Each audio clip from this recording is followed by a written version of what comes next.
박승재 기자의 뉴스 와이. 자, 백승재 기자, 안녕하세요. 안녕하세요. 중부일보 백승재입니다. 예. 자, 요새 오미크론 확산 때문에 정말 걱정도 많고 힘든 상황인데요. 정부는 설 연휴가 오미크론 확산의 분수령이 될 것으로 예상을 하면서도 연휴 이후 현행보다 더 강력한 사회적 거리두기를 도입하지는 않을 것이라고 밝혔는데요. 자, 이 내용을 좀 오늘 전해주시죠. 네. 손영래 보건복지부 중앙사고수습본부 사회전략반장은 어제 백브리핑을 갖고 설 연휴 뒤에 거리두기 조정 방침에 대한 질문에 가급적 거리두기 조치를 강화하지 않는 쪽으로 운영할 예정이라고 밝혔습니다. 예.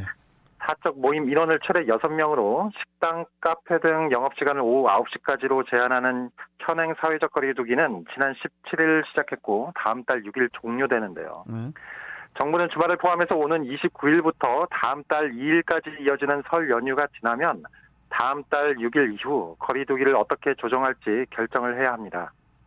거리두기로 한때 유행 규모가 감소하는 효과가 나타났지만 최근에는 오미크론 변이 영향으로 확진자가 전례 없이 폭증하고 있는데요.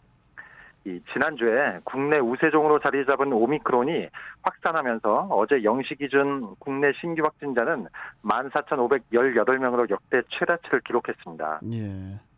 정부는 이동량이 많은 설 연휴가 오미크론 확산의 분수령이 될 것으로 내다보고 있는데요. 하지만 손 반장은 가급적 거리두기를 더 강화하는 부분 없이 오미크론 유행을 관리하는 게 최선이라고 본다고 강조했습니다. 예. 그렇다면은 정부는 사회적 거리두기를 더 이상 강화하지는 않을 것이라고 보면 되겠네요. 네, 아무래도 그럴 것 같습니다. 정부가 확진자가 증가하는 상황만 보고 거리두기를 강화를 결정하기는 어렵다고 설명을 했는데, 예. 거리두기는 고도의 사회 경제적 비용이 발생하는 조치라면서 확진자가 늘었다고 거리두기를 하는 게 아니고, 중증 환자와 사망자가 늘고 의료 붕괴 상황이 벌어질 때 사회 경제적 피해를 감수하고 거리두기로 확진자 규모를 줄이는 것이라고 강조했습니다. 정부는 아직 상황은 좀 더 지켜봐야 하겠지만 확진자 급증이 중증 화율이나 의료체계 가동률의 위기 상황까지 가고 있지는 않다고 상황을 진단했습니다. 오미크론 전파력이 델타 변이보다 2배 이상 빠르지만 중증 화율과 치명률은 낮은 것이 특징인데요.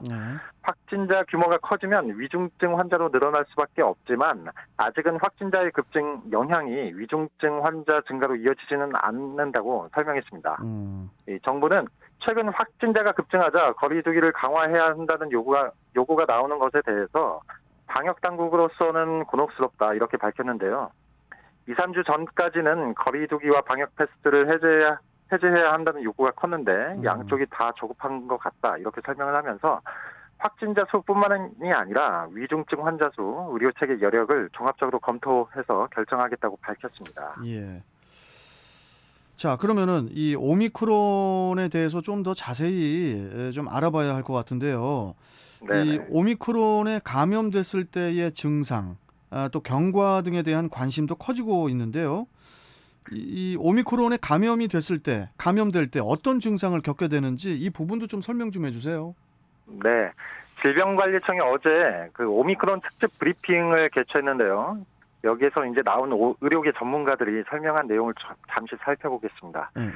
오미크론 변이에 감염이 되면 두통과 인후통, 콧물 등을 증상을 겪게 되는데요. 기존 델타 변이와 비교해서 증상이 가볍고 발열이나 호흡 곤란 등으로 중증으로 진행되는 증상이 적은 것이 특징입니다. 예. 증상이 지속되는 시간도 기존 변이보다 짧아서 감기 같은 증상이 많다는 분석이 나왔고요.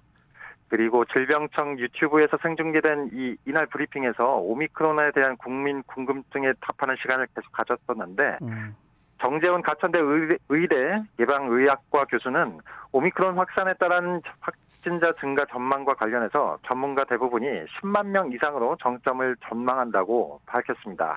하지만 중증 화율이 낮고 3차 접종, 치료제 보급이 되고 있어서 중환자가 빠르게 증가하지는 않을 것이라고 강조했습니다. 그러면은 기본 변이와는 다른 이 오미크론 감염 증상의 특징이 뭡니까? 기존 변이와 다른 특정한 증상이 있는 것은 아닙니다. 이 오미크론이 감염될 때 델타와 크게 다르지 않은 증상이 더 가볍고 짧게 나타나는 것으로 보이는데요. 특히 중증과 연관되는 고열이나 호흡 곤란 등은 델타와 비교해서 명백히 적게 나타납니다. 이 영국의 조사 결과에 따르면 콧물과 두통, 기운 없음, 재채기, 인후통 등의 증상이 가장 흔했습니다. 그렇군요. 그리고 또 궁금한 게요, 백 기자. 네, 이 오미크론은 영유아에게 더 위험한지 이 부분은 어떻습니까? 해외에서 영유아 입원율이 많이 증가한다는 보도가 나오고 있는데요. 네. 그런데 이제 오미크론이 영유아에게 특히 더 잘 걸리거나 더 위험한 것은 아닙니다. 전파력이 더 높아서 환아의 수가 많아지고 중증 환자가 증가했을 가능성은 있는데요. 그런데 이제 또 영유아가 백신 접종 대상이 아니라는 것도 영유아 환자 증가에 영향을 끼쳤을 수 있습니다. 그리고 경증이 많은 오미크론이 학생들에게 끼치는 영향이 클지도 궁금하실 텐데요. 지금은 오미크론으로 인한 위중증이나 사망 사례가 극히 드물지만 감염이 대규모로 확산하면서 그 숫자가 늘어날 가능성은 높습니다. 알겠습니다. 확진자가 너무 늘고 있어서 걱정이네요. 네. 자, 오늘 말씀 잘 들었습니다. 고맙습니다. 네, 고맙습니다. 자, 뉴스와의 중부일보 백승재 기자였고요.